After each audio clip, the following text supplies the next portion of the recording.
नमस्कार, मैं जानिश और आप देख रहे हैं भारत रफ्तार। हिंदू धर्म की नींव वैदिक और संस्कृति के संस्कारों पर आधारित है। हिंदू धर्म में संस्कारों का बहुत बड़ा योगदान बताया गया है। प्राचीन समय में ऋषि मुनियों द्वारा मानव जीवन को उच्च बनाने के लिए संस्कारों को बहुत विशेष बताया गया है। हिंदू धर्म की प्राचीन संस्कृति संस्कारों पर आधारित है। ऐसे ही व्यक्ति के जीवन में कुल 16 संस्कार बताए गए हैं, जो उसके गर्भाशय समय से लेकर वृद्ध अवस्था तक होते हैं। मानव जीवन में कोई भी कार्य करना हो तो वो किसी संस्कार से ही शुरू किया जाता है। यानी किसी भी कार्य को करने के लिए हिंदू धर्म में संस्कार का महत्व रहा है।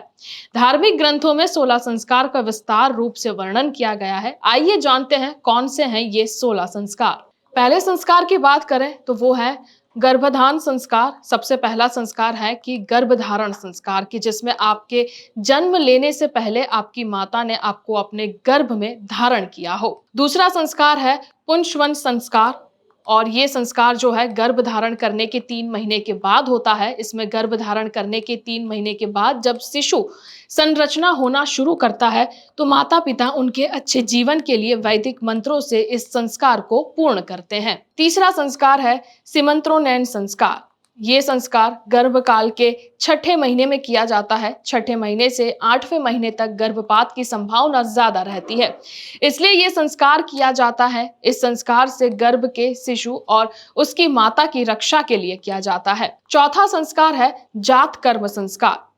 जात कर्म संस्कार जो है शिशु जन्म के दौरान किया जाता है। इस संस्कार में शिशु के पिता उसे घी या शहद अपनी उंगली से उसके मुंह में डालते हैं।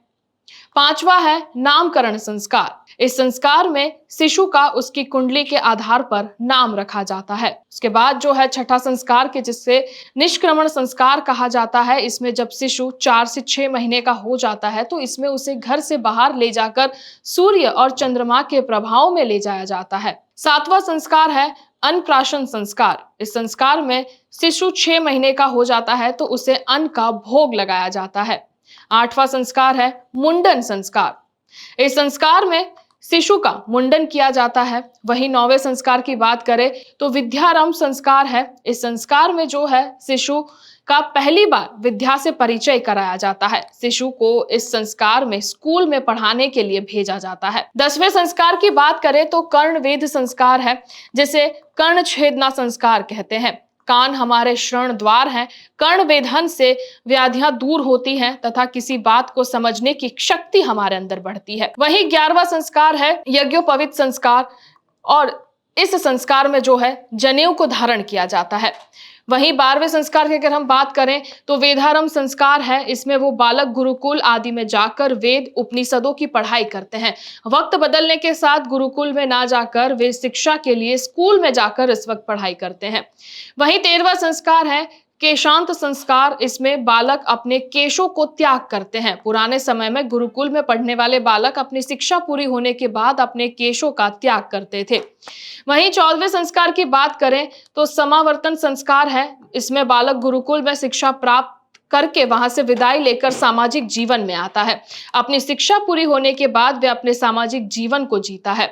वहीं 15वें संस्कार की बात करें तो वो विवाह संस्कार है। विवाह संस्कार में व्यक्ति सामाजिक जीवन से वैवाहिक जीवन में कदम रखता है।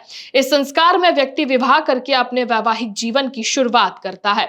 और वहीं 16वें संस्कार की बात करें तो वो है श्राद्ध संस्कार, जिसमें सबसे आखिरी का संस्कार माना गया है कि जिसमें व्यक्ति का अंतिम संस्कार किया जाता है।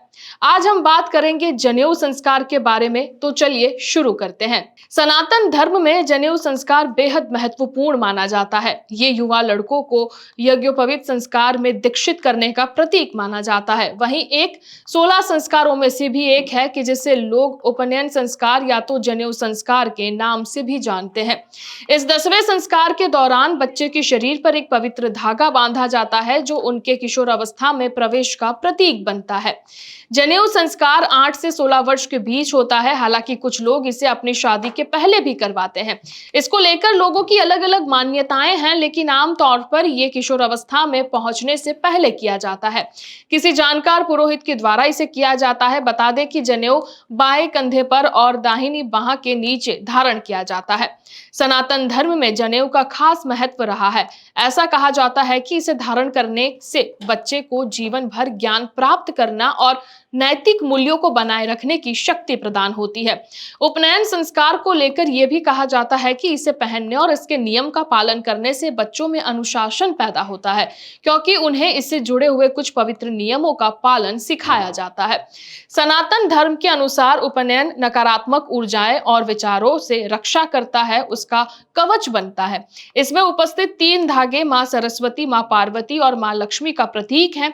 ऐसा कहा जाता है कि जनेऊधारी किसी भी प्रकार की अशुद्धियों से सुरक्षित रहते हैं। इस पवित्र धागे के जरिए जनेऊ पहनने वाले व्यक्ति में सकारात्मक ऊर्जा का संचार होता है। साथ ही इसे शिक्षा और आध्यात्मिक विकास पर ध्यान केंद्रित करने में भी मदद मिलती है। जनेऊ से जुड़े कुछ खास बातें भी हैं। जनेऊ को देव ऋण, पितृ ऋण और ऋषि ऋण का प्रतीक माना जाता है। जनेऊ के 3 धागे को सत्व, रज और तम का प्रतीक भी माना गया है। जनेऊ पहनने के बाद मल मूत्र विसर्जन से पहले इसे दाहिने कान पर चढ़ा लेना चाहिए। जनेऊ पहनने के बाद उसे तभी उतारना चाहिए जब आप नया जनेऊ धारण करने वाले हों। जनेऊ का कोई तार टूट जाए या 6 महीने से ज्यादा समय हो जाए तो उसे बदल लेना चाहिए। जनेऊ को गर्दन में घुमाते हुए ही उसे साफ किया जाता है।